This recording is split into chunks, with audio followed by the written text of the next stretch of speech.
Hello everyone, and thanks for joining us on this segment of the program from our Abuja studio. Now, let's remind you that the House of Representatives Committee on the Review of the 1999 Constitution says it has received about 31 proposals for the creation of new states across the 6 geopolitical zones. Now, Deputy Speaker Benjamin Kalu read a letter from the committee during plenary on Thursday, outlining the conditions that must be met before any state creation request can be approved. According to the letter, the proposals include 5 states from the North Central, 4 from the Northeast, 5 from the Northwest, 5 from the Southeast, 4 from the South-South, and 7 from the Southwest.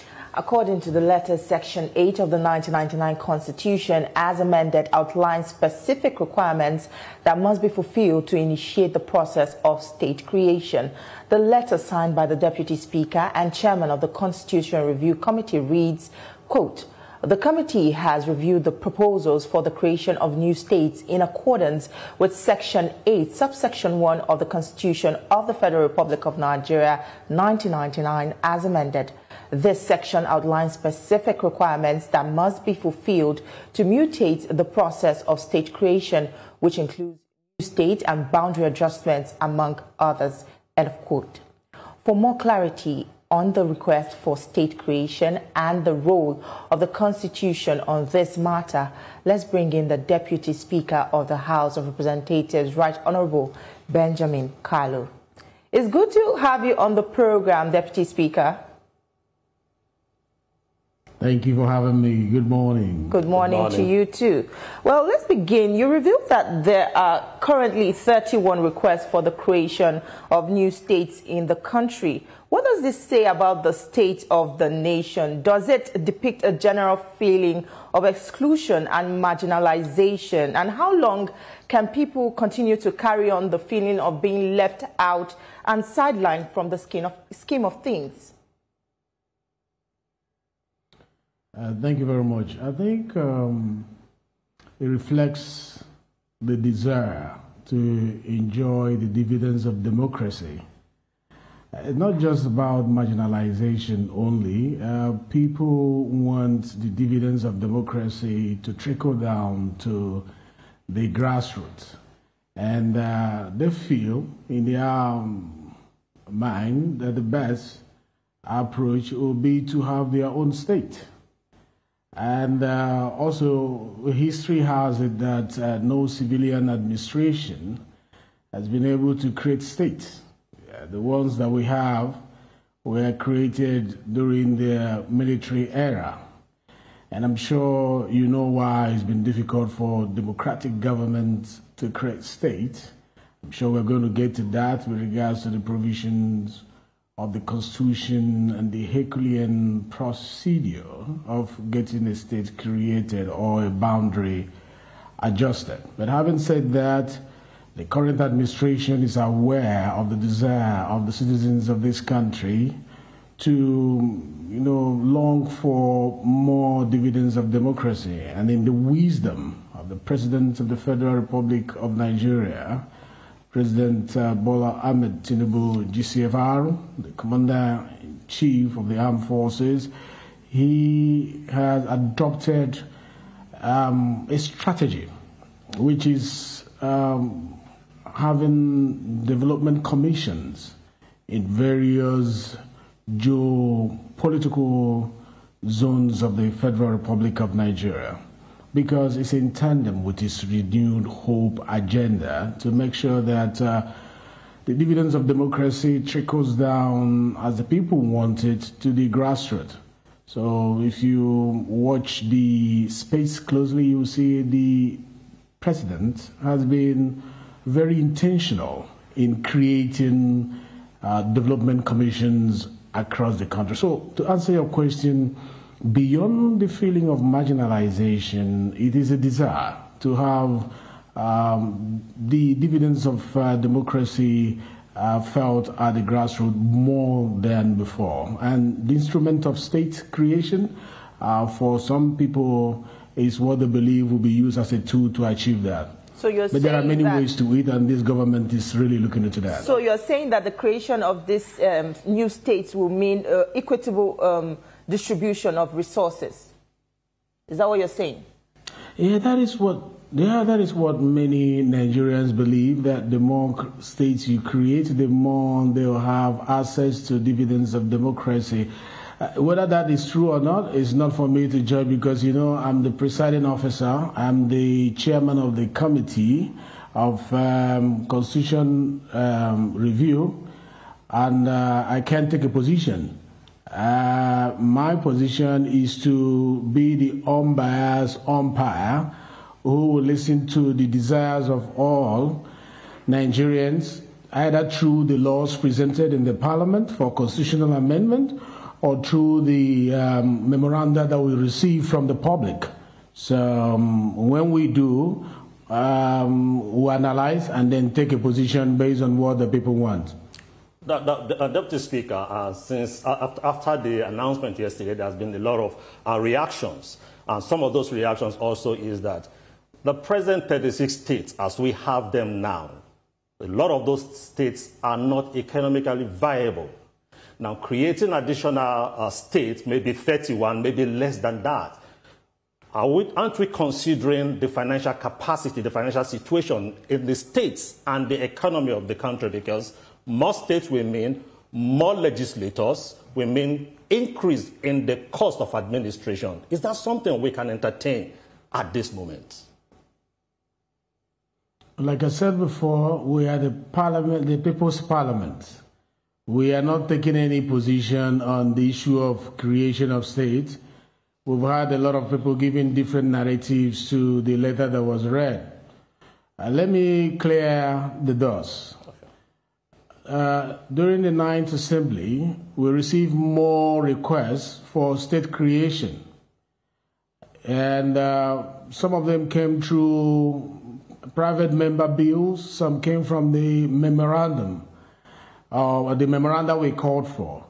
And in this 10th Assembly, we have received 30, not 31. I think on that list, they repeated Ibadan State 2 times.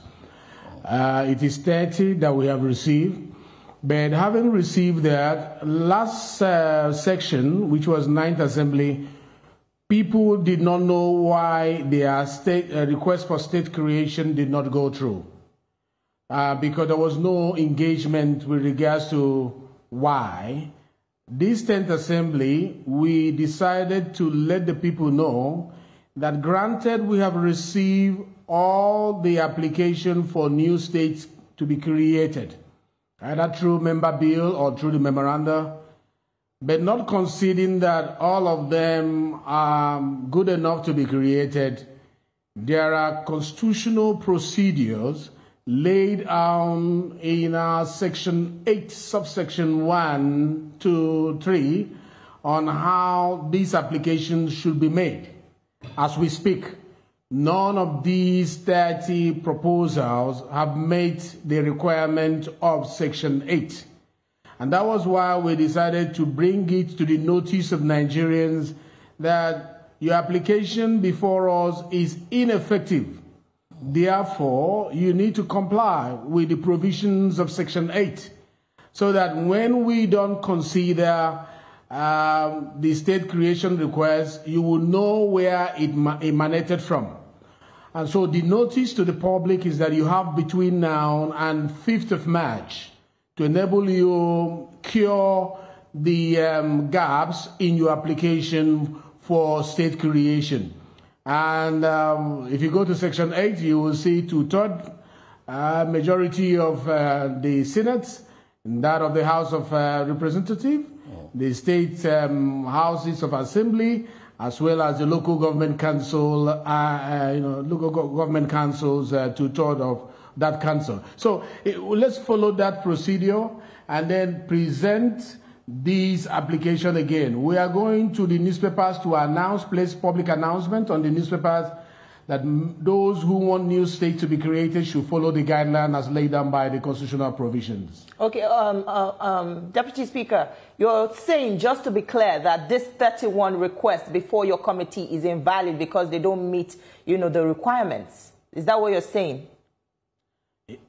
That is exactly what I'm saying, that we are giving them 1 month, which is about 5th of March, to cure the gaps in the application. The application as they are will not be able to fly because we are strict with complying with the dictates of the provisions of the Constitution. They should fill in the gaps and bring it back before the 5th. Okay. Now, let this Speaker, with this, the applications are invalid. Now, what alternative will you provide? Because the bottom line is there's so much dissatisfaction, which means people feel that they are marginalized. Now, if their request does not scale through, what is the House under your leadership and the leadership of the Speaker be doing as an alternative process to ensure that there is inclusiveness for the people?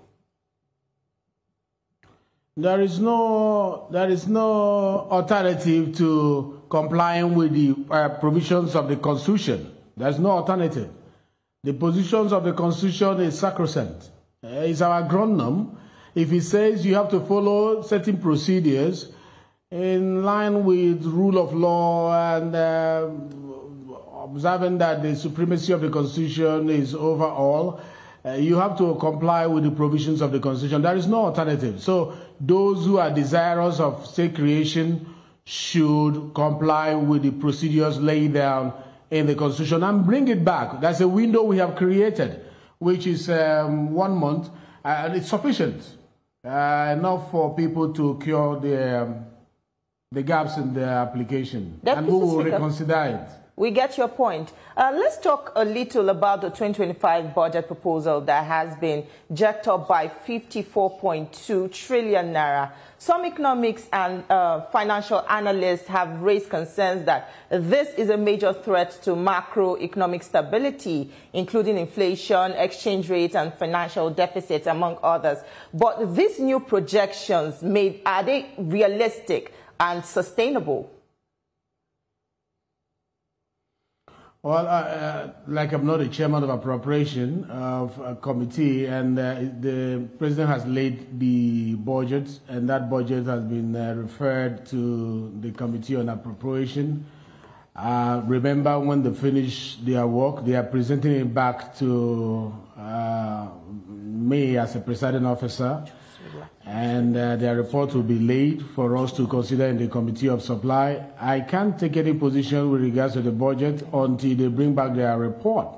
But I must say that the government, the economy is doing better than what a lot of naysayers thought will be the outcome of this administration. I say so because between the time the president laid the budget and the projections made, there is an increase in revenue. And 4-point-something trillion, it shows that the reforms of Mr. President are in the right direction and they are beginning to yield result. And if you listen to the cries on the street, daily they are going down, and hope is really being renewed gradually in the minds of Nigerians. People are beginning to trust the administration better because the reforms are beginning to have measurable outcomes in terms of socio-economic impact analysis that we just got recently. Gradually, everything will come to order. But to speak on the budget, I think the chairman appropriation will be the most important person to address that. Until the report is laid back before me, I can't take a position on that. Okay, permit me to read to you a particular reaction from the Yoruba socio-political group Afenifere. I said Nigeria needs a system where states or regions control their resources and contribute an agreed percentage to the federal government. Now, for them, that should be an alternative that we should consider instead of talking about state creation. How would you like to react to this position of this group? Honestly, the parliament listens to all sides of narratives on any issue. And ours is to know the pulse of the people, how they feel about an issue, and then analyze it through debate, and then the parliament will now take a position. We will not impose any position on Nigerians.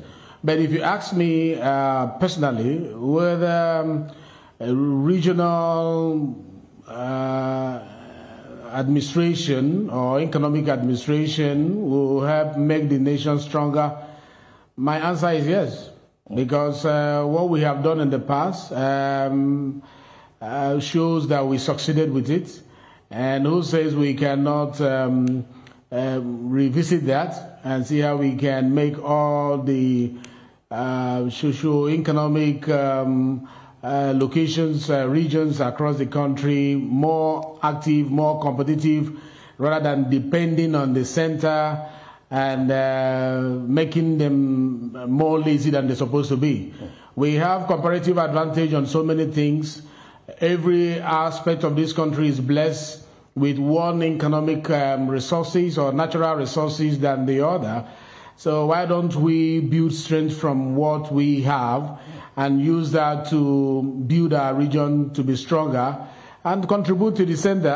So that's a beautiful proposition from the Yoruba organization. But this is my own personal opinion. It's not the Parliament's opinion. Until it is laid before the Parliament, we'll be able to analyze and have a periscopic look on it before taking a position. Well, Deputy Speaker, you were instrumental to the passage of the Southeast Commission bill as the main sponsor. Also, the House Committee on the Southeast Development Commission has held its inaugural meeting and where you appealed for President Tinubu to release Nnamdi Kanu, the IPOB leader. How significant is his freedom to the development of the Southeast? Is his current situation largely responsible for the unrest in the region? Let me start by saying, without, sounding out of point, that the president truly has answered the title we gave to him. On the 29th of December 2023, we gave him a title in Igbo land called Enyi Ndi Igbo, which means the friend of the Southeasterners. When we flag off the Peace in Southeast project, he was represented by the vice president. He was given the title Enyi Ndi Igbo, the friend of the Igbos.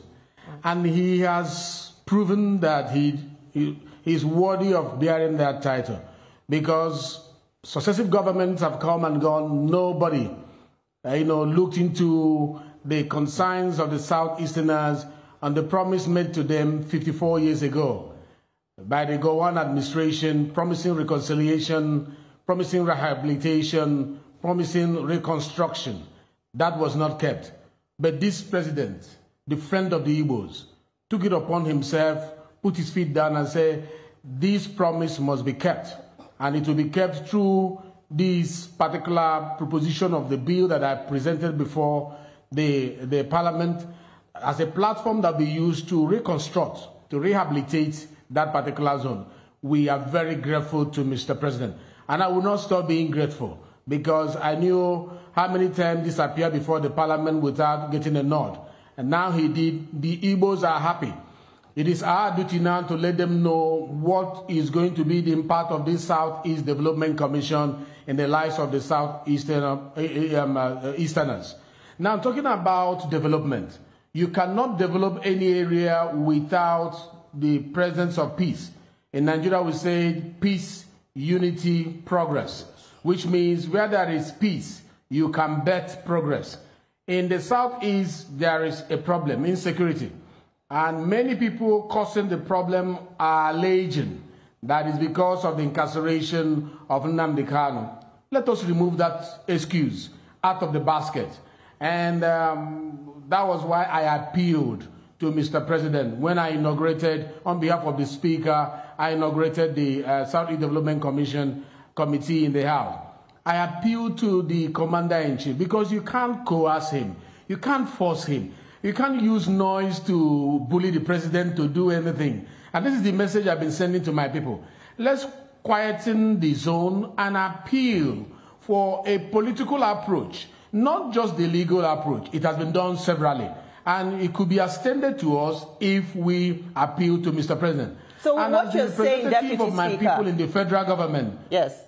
With what you're saying, will there also be another agitation for the release of Simon Ekpa, the self-acclaimed leader of Biafra? No, I'm busy now. Simon Ekpa is not in Nigeria. is wherever he is, and I'm talking about Nnamdi Kanu. If we release Nnamdi Kanu, it's going to help to calm the zone better.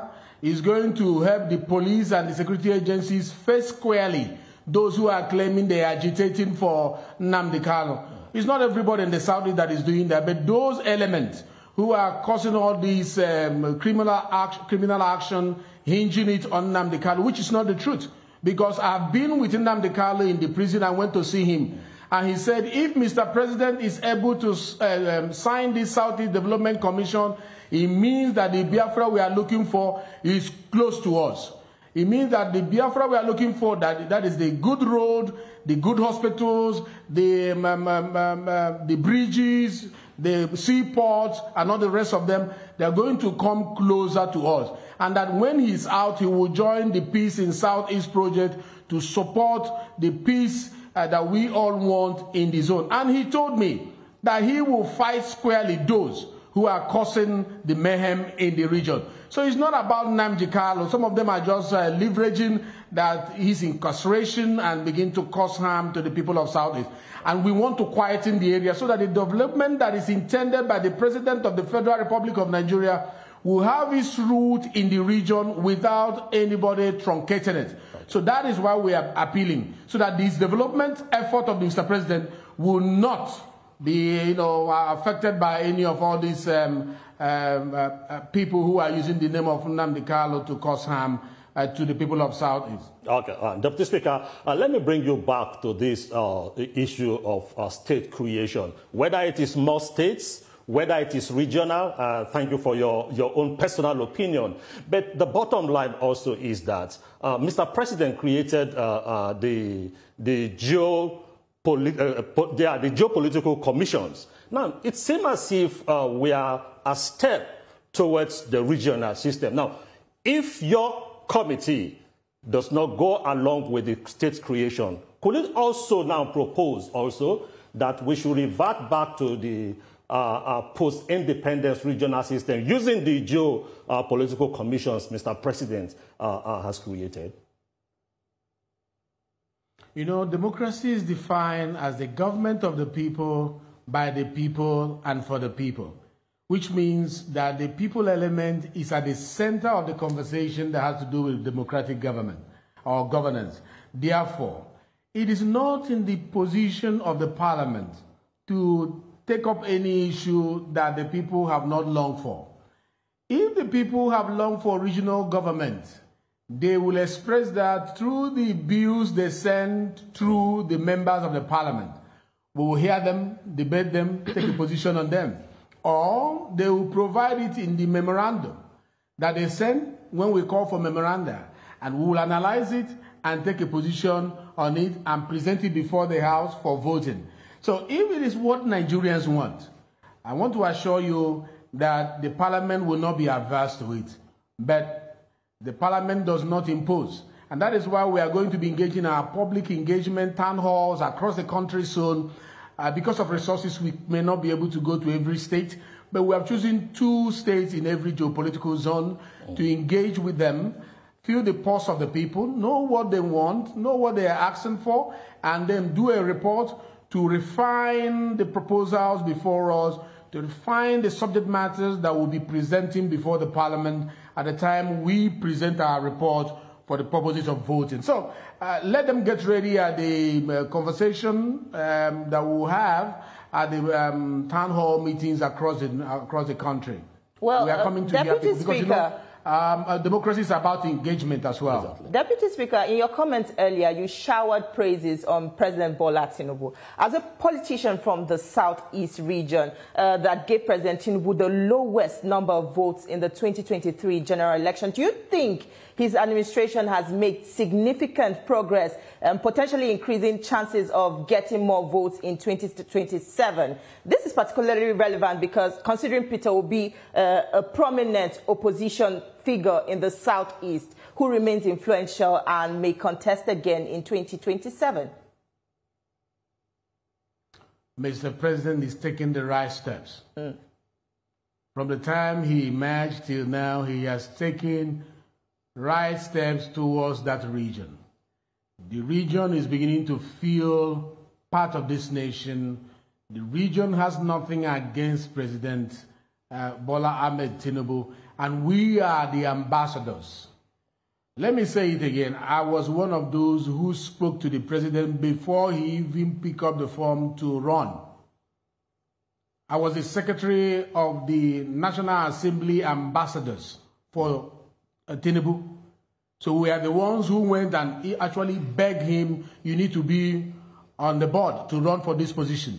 And we did that because we saw in him a man who is not influenced by a tribe, a nationalist, a man who believes in equity and fairness. You can see what is happening in the Southeast gradually. He has given us the Minister of Works, one of the biggest ministries. He gave us the Chief of Naval Staff to take care of our natural resources. Many don't know that the Chief of Naval Staff in charge of the waterways where our oil and everything goes through is being controlled by an Igbo man. He gave us, he supported for Southeast to have the Deputy Speaker. I can go on and go on now. Southeast Development Commission is there. Many say he will not sign it. He signed it. Many say he will not appoint the board. He appointed. Many say that he's not going to fund it. He has about 341 billion to it now, although we are asking for more. So he's taking the right step, making the right appointment. Is that enough? No. Some of us who are representing the zone, we are like Odiva Twist. We are asking for more. We are saying it's not yet. I went to him last time and I said, Mr. President, I don't have enough ministers in my area. We have most of the Minister of States dominating in my area. It ought not to be so. Mr. President said he is looking into it, though he has given us Minister of Works and other ones that he mentioned. But it's my duty as the representative of my people to keep pushing for the needs of my people before the president. It's my job. And I'll keep doing that. But also it's my job to let my people know what the president is doing. Many people will see what the president is doing and they are quiet. They don't want to announce it. I am one of those who will announce to the people of the Southeast that Mr. President has done X, Y, Z. And I will support it with evidence. When the evidence of the development outcomes of this Southeast Development Commission will start coming out, we will be the one that will announce it on the rooftop because it's coming directly from the president to the people of Southeast, no other person. So we'll give him that credit. When the people of Southeast sees there is love for them, this embracing of the region, what will make them not vote for him? And moreover, he's our brother. This is the first time in a long while, after 8 years, that power is coming to the South. We are from the Southeast. Are we going to leave Southern president and not support him fully? We will support him fully coming from this side of the country. Because we should expect more vote from the Southeast. I'm assuring you that. We are working towards that. All right. Now, because you talked about your brother, the Minister of Works, let me just bring this in. There has been some pressure from certain sections of the country also. You talk about the Abuja, Lokoja, Benin Road. You talk about the East-West Road. Now, the question is, how much pressure, friendly pressure, can you and the House put on the Honorable Minister for Works to expedite action in completing the Abuja, Lokoja, Benin Road, the East-West Road? We appointed a sound gentleman to be the chairman of House Committee on Works, Honorable Akin Alabi. He's a sound young man and who has all the energy to oversight the Ministry of Works. And he's putting the right pressure, not only for the road you mentioned, for all the roads in Nigeria. And the Minister of Work is pushing. He's making impact. And is that enough? It's not enough. It's not our job to tell him that he's doing well. It's our job to find out where he's not doing well and put more pressure. And I trust the Committee of Works. He is doing the right job. Very soon, Nigerians will begin to see the tireless effort they have put in making sure that various roads, important roads, are in place. Also for FEMA, the Committee of the House and FEMA for the maintenance of the road, they are also on their toes and putting the particular agency for road maintenance on their toes to make sure that Nigerians have the best infrastructure that they need. And that is doing the bid of Mr. President, who want to renew the hope of people in Nigeria. So we are doing our job. Yeah.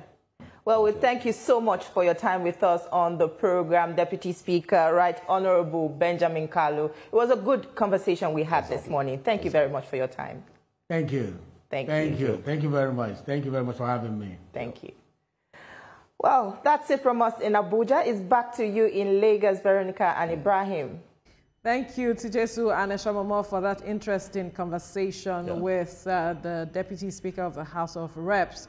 And it was good that he clarified the position of the House of Reps with regards to the creation of states. But possibly we will be having Ibrahim State, Jesu State, and Veronica State.